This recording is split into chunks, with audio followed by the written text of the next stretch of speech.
Hey, Republika. Welcome, Ricarda Lang. Have you been here before?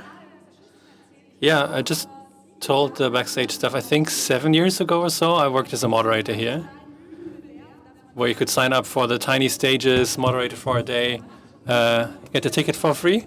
I was very happy about that, and I enjoyed doing that.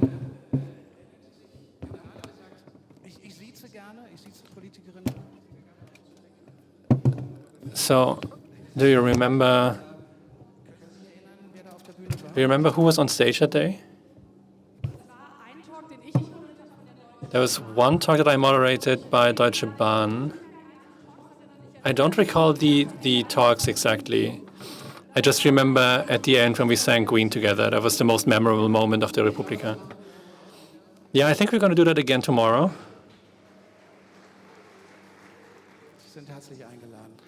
You're invited. Drop by. So we only have about 30 minutes. We're going to open the stage for questions for the last 10 minutes. So already think about which of your questions may be relevant for 80% of attendees.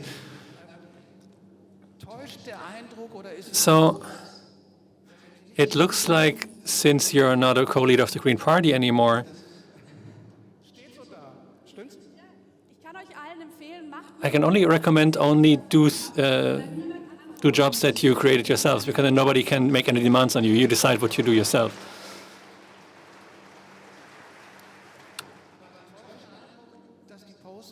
But it appears that you've become more entertaining, funny, free, and no, I think that's right. So on the one hand, you have a different burden that you're carrying. So you're carrying less responsibility. You're not speaking for a whole party, 420,000 members. Could I make a mistake if I choose the wrong words? But it actually started a little bit earlier than that, in my last weeks as co-leader. And you have to say, the Thuringian Conservative Party has actually contributed a lot to my new feeling on my Instagram channel, because they said barbecuing needs to be legal, to remain legal. And like, yeah, so is taking walks and breathing. So they're always very good at preventing prohibitions that nobody actually asked for. So I was wondering how to deal with that. And I had two chances from the past. Either when they go low, we go high. So they dig in the dirt, I'm just going to ignore that. But honestly, it kind of just felt like turning the other cheek and just getting hit on both. Or I say, this is dangerous, this is annoying, this is bad, it damages democracy. But then I also felt, I've done this 100 times. It never had the big effect, so I thought, okay, maybe I'm going to strike back, but not like, with humor. It also felt that some other Green Party members are kind of happy that you're not as exposed anymore. Yeah, I think it's a mix of things. On one hand, there's the moments where you look at what they're doing, what they're not doing. For example, when it's about citizenship law and getting more restrictive there again, then. Or when I think about the day when the coalition contract was introduced, I went to the press conference because it was in the same building where we had a session. And it was like Friedrich Merz, Lars Klingbeil, and had big speeches about future and hope. And I felt that these words have become completely meaningless. They don't say anything because they're so unrelated to the actions.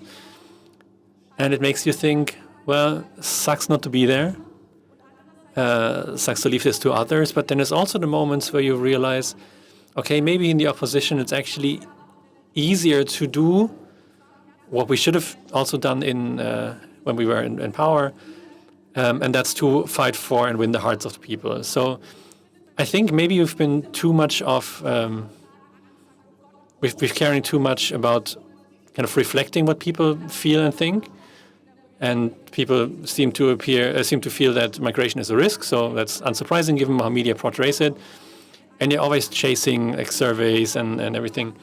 And I think we shouldn't just reflect the opinions of the people, but actually help form and educate these opinions.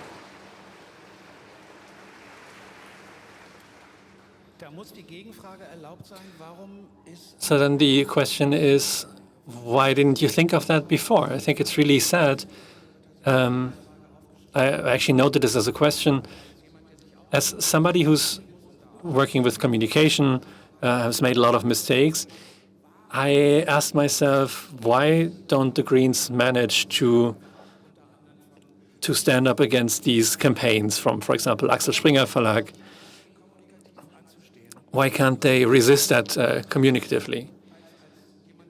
And as somebody who's quite sympathetic to the Green program, I was like, wow, this whole thing about heat pumps, all of that stuff that's been going down, why didn't they manage to take control communicatively there? So two things here. Maybe one is a bit specific to the Greens. There were a few mistakes we made talking about nuclear power, talking about energy laws, that made it very easy for us to be painted into an ideological corner. And then we started kind of apologizing for our own existence. Oh, no, we don't want to disturb anyone. We don't want anything from you. But that didn't really lead to us being perceived as less ideologic or as more pragmatic, but just that we lost control about our own message. So now the left can say, oh, the Greens never cared for human rights. Markus Söder said they want you to force you to eat insects. And people trusted that more than what we said about ourselves. And the second thing is something that goes deeper, that's affecting not only the Green Party, but a lot of progressive parties and democracies worldwide. We have allowed ourselves to become very defensive because we felt that there's an attack on basic democratic values that we always took for granted, that we thought everybody supported, that we are part of a democracy, that human rights exist, and that we want the rule of law and not the rule of the strongest. And that's been questioned, and we started to defend the status quo. We're now defending liberal democracy, and that's okay, that's good, it's important, but the issue is when we feel that we're not doing anything in my day-to-day because the bus isn't coming, I can't pay my rent, things aren't working, infrastructure sucks, it's very unattractive to always be the one that has to defend the thing that apparently nobody wants to preserve. And I think we need to come out of this defensive mode and develop a positive political vision looking forward.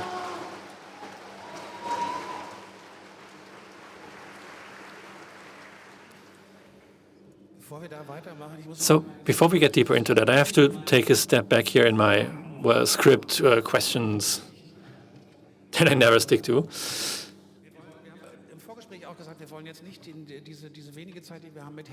So we don't want to spend the little time we have with hate speech and online hate, but I do want to touch on that. What has to happen, in your opinion? Because you're part of the prohibitive party, right? No. So these attacks, not just on politicians, but everyone who's exposed and speaks out online, they're going offline as well. And what can we do to resist that better?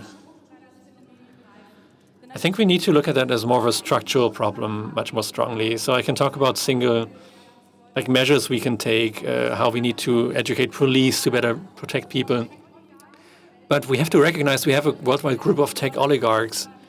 If you look at Trump's inauguration, first row, there was not a single democratic elected politician, but just Mark Zuckerberg, Jeff Bezos, and Elon Musk. They want to create a new system, a pro-oligarchy where a few rich people divide power amongst themselves without rules and with no regard for any damage they do. And this is how democracies become destabilized. So it's about economic power, media power, and political power, and to unify that to create a new world order, one in which they don't need to stick to any of the rules. And I think that is what we primarily need to fight. So on the one hand, regulate this power, so to limit the power where we can by regulation, and we have the European Union, we have a strong internal market, we have a lot of standing in the world. Digital Services Act is a first step, but it's by far not enough if you look at what they have to publish about the algorithms, what they have to limit on their own platforms. And on the other hand, it's also about creating alternatives. I know when you talk about, oh, we need a European social network, people roll their eyes and say, that's impossible, that's naive. But in the end, it's naive to think that we can continue the way we've done so far. So the question is, how do we organize the public sphere in our society? We cannot leave that to authoritarian tech oligarchs. I don't want that anymore.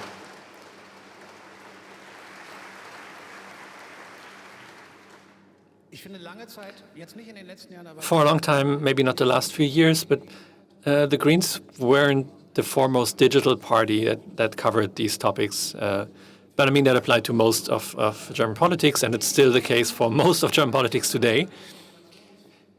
Do you think there's a generational change that's needed here? I mean, our motto this year is Generation XYZ. At the opening, I tried to cover like what kinds of different skills we need in the digital sphere that we maybe can bundle. You yourself are still pretty young. I've checked. I think John F. Kennedy was 44 when he became president of the United States. But so this person is only 40. Can they already like take a public position? But no, the real question is, do we need a generational change? And is that currently happening within the Green Party? And if yes, what would that mean? So first off, I don't like to break all the political conflicts down to generational conflicts, because I think this not right, not left, but young, that's not a position that exists. I'm definitely much closer politically to Jürgen Trittin than I am to Philipp Amthor, who's not born in the same year, but very close to my. So I think when we talk about generational conflicts, like pensions, for example, these are all conflicts about distribution. Who pays, who takes responsibility. But if we don't work on these conflicts at all, when I just ignore them, or maybe as the new coalition does, I'm trying to advantage one position over the other, then of course this will be democratically problematic. There isn't like a singular young digital political approach. There's certain realities that we all share. Growing up as a digital native doesn't mean we have an affinity for digital politics, but that in our youth we experience different things. And I think it's important that these positions are at the table. I think we kind of have a generational change with Robert Habeck and Anna Baerbock. The most prominent faces of the Green Party have retreated from the day-to-day. And we shouldn't think about, okay, who's the new Robert, who's the new Annalena, but what does the new generation of Greens need, and how do we get back into that perspective? Well, yeah, interrupt that applause. Is there no strategy for that yet? Not a finished one, I think. And no one would claim that there is one. Just because I've just said there's almost no progressive party around that has a really working strategy. I'm not saying that to excuse myself, just to point that everyone has problems, so it can't be better for us. Well, that is a source of hope, maybe. Well, just to prove or show how big the challenge is, because we can't just think about today's situation. There are many ideas that we should discuss, but I think we need a new model of politics too. In the last few years, we were always building bridges or allies, and I want these bridges to be further built. But sometimes, if there is someone trying to blow up the bridge on the other side, perhaps I can't just be friendly, but also enter that conflict. But the big question is what will happen in 2029 at the next federal election. I think there was a talk about this title, 4 more years. And I, too, am convinced that at the next elections in 2029, it will be something like crunch time for democracy. where the question would be, will we actually manage to have a democratic majority? And this kind of thinking in the past has often led people, including myself, to think we all have to move together and stick together in the center. Maybe the Conservatives, the Union, maybe moved right a little and the others were tagging along. But there does have to be a strong progressive part in politics, which I think means that in 2029 there has to be an alternative to a further government under Friedrich Merz or the extreme right. And that, of course, is the strategic question that you have to ask.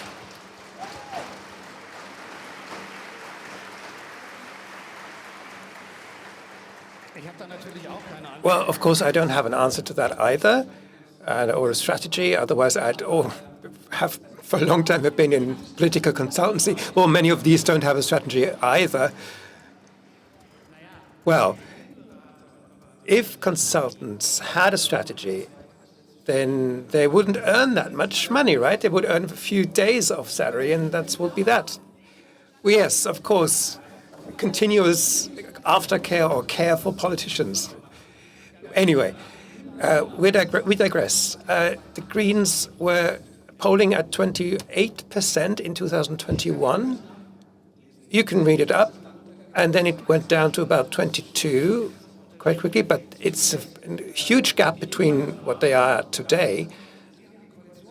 And you entered the coalition negotiations after the 2021 elections, and you told someone you were selling crap for gold. Let's imagine the Greens back in government at some point. How can you prevent being driven around by surveys and certain media populist initiatives, campaigns that you have to defend against? How do you want to safeguard against that? I think there's three things I would say, and the first sounds quite trivial, but take time.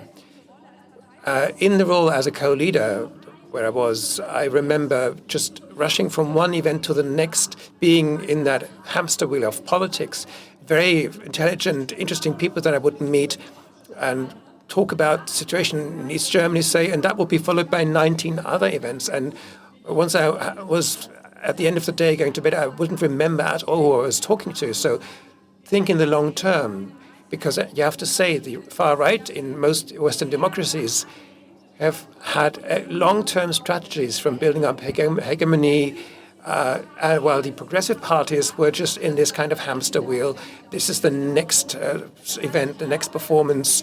So taking this time. The second thing is, and you've talked about it already, that is being honest. We do see in Germany right now that both of these have kind of fallen into disarray, political conflict and political compromise. Soon as there's conflict, everyone is just unnerved. Why are they fighting the whole time? But if there's a compromise, it's just betrayal of someone's positions. And I think this is because many people feel that both of these are not really about the people's problems, but who is winning and who is losing in the political game. And that's what people don't like, and I can really understand that. And the media, of course, are contributing a large part of this too. But if you want to save both of these, both the conflict and the argument and the compromise, a compromise that hopefully will hold more than just a few hours after the press conference, then you have to be honest and say, this is what we have achieved and this is what we haven't achieved, and not just put a glossy surface on everything.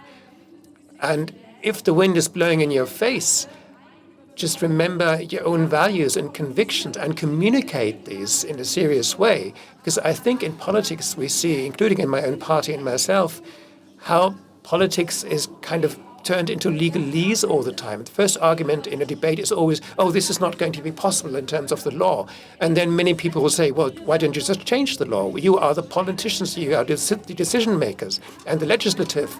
But sometimes you do this because you're not really don't really have the courage to say what you stand for. For example, that I do not agree with border controls. That's not just because these would contravene European law, but it would be because I do not want to live in Europe with internal borders, because that is my image of Europe, one that does not have these borders. Before the last question from me will come, maybe you can show up. If you have a question already, because our great volunteers will then be able to reach you with the microphone. Do I have to direct this? Well, you've got it covered. Great. Sadly, I've seen too late, but there has been a documentation about the Greens in the public broadcaster's archive for a few days. What is it called? The Greens Private or something in private? And every party that kind of wants to thinks something of itself has this kind of documentation. But could you just talk about this? Isn't this all nonsense? There's this huge camera team around you, and you sit around and you are so authentic. Yes, for sure.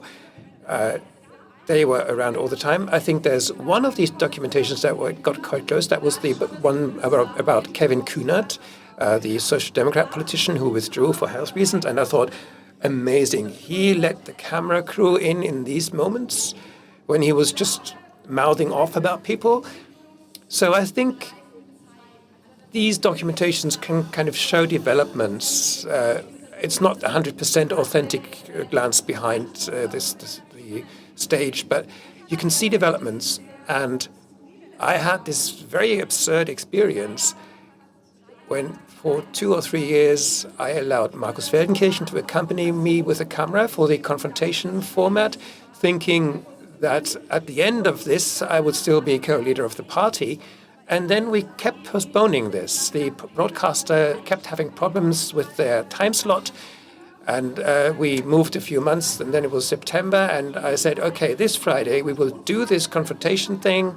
And the Monday after, this is surely going to get out on TV. And on the next day, I resigned as co-leader. And the camera person said, well, could we perhaps talk? How will we continue with this? And I said, oh, damn. I've got this documentation going now. What will I do with it? And I think at the end, that was the most honest of all the documentations that there was, because on the Friday, we really spoke quite freely. Okay. The one about the CDU, the Conservatives, was quite honest too, right? Well, that's true.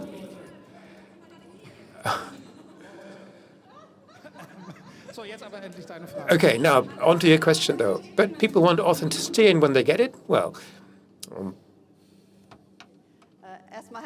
First of all, thank you so much, Ricarda, for your refreshing contribution here. I'm from the Association of Green Older People, and we have an election coming up in the state of Baden-Württemberg in the southwest. And can I perhaps get a few meme ideas from you? Yes. Gladly. Are there more requests for consultation? Well, choose your opportunities, right? So, person in the white T-shirt, please. These awkward silences, right? There's someone in the back there. Okay, sorry. I don't have a request for consultation, but I'm interested in your view on professional politicians.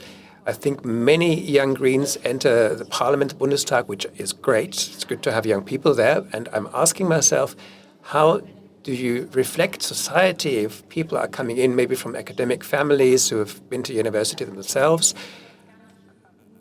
Not a criticism necessarily of your person. I'm great that you are there and represent us as a young woman, but what is your view on, now from the outside a bit, on this?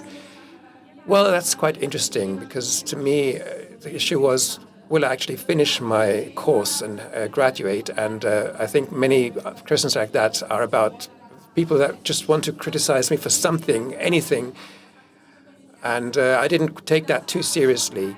But this was one thing when I felt, well, if I now meet someone working in care in my community, and these people will tell me, well, Ricarda Lang, you're quite nice, actually, and what you say has kind of substance, but we can't get around the fact I had to go through my training and you haven't had to do that. And that is a legitimate criticism that you have to face.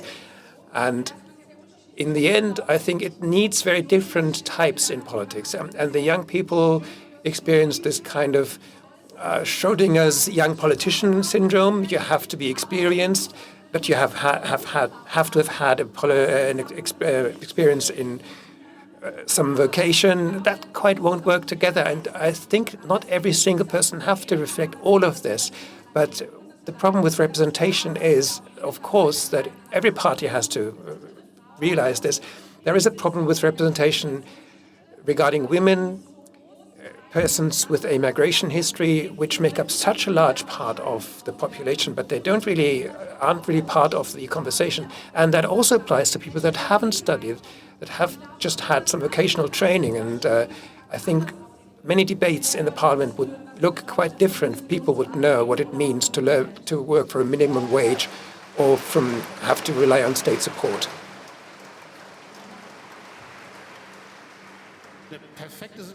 Oh, this is a perfect situation. We have someone in the back there. Never give up the microphone. Can you hear me? Okay, short question. My feeling in the last election campaign was that the Greens tried to be connectable to the Conservatives for a long, long time. Robert Habeck talked like this for a long time, and that led to them being kind of overtaken on the left by the left party. And if you look at the service right now, I think the Green Party is still in this kind of dilemma. Where do you position yourselves? And you've talked about the 2029 election. So what does it look like? How do you want to kind of dissolve that dilemma? It's very nice of you to have called this a short question. This is the big challenge, of course, for the party. This is true about the last election campaign. For a long time, we thought because the left party was really very low in the surveys, and we believed the people that are progressively minded will have no alternative but to vote for us. So the idea then was we want to close the Merkel gap with the Conservatives drifting to the right. And now regarding target groups that may have voted for Angela Merkel in 2017, I think many of these have radicalized themselves by now and are very much on a Friedrich Merz kind of course, or even find him too traditional. But I think the wall towards the Greens, or the idea to vote for the Greens, really failed in the times of the Social Democrat Green Liberal coalition. I think this happened before that. So when we said we're going to chase this Merkel gap, and we weren't kind of the party that was prepared for the new situation, and we didn't really fight for these voters anymore. When we said we could have a good offering, especially for young people, there's this tendency, if you look at younger voters, this tendency to say, oh, that was just a social media thing. Of course, that TikTok did play a large role for the left party, but to say it was just social media means, oh, we just have to explain our politics better to the young people. No, at the end, it's about us telling young people that we have something to offer, about rents that can be paid or chances. Yes, of course, to the point. We've finished exactly on time. I've seen you look at the watch all the time, or the clock, and it said 3 seconds, 2 seconds, 1 second, and respect, you finished at 0. But I will allow one last question, although we overrun a bit. Which ministry would you choose if you had the choice? Works and social affairs, but I'm actually quite happy with my current position. And if I can say one anecdote, a short time ago, I actually met Heidi Reichenick, and we had planned 30 minutes. It then turned to 20 because she had to leave. And I think in these 20 minutes, more words were produced per minute than ever in any other room in the world.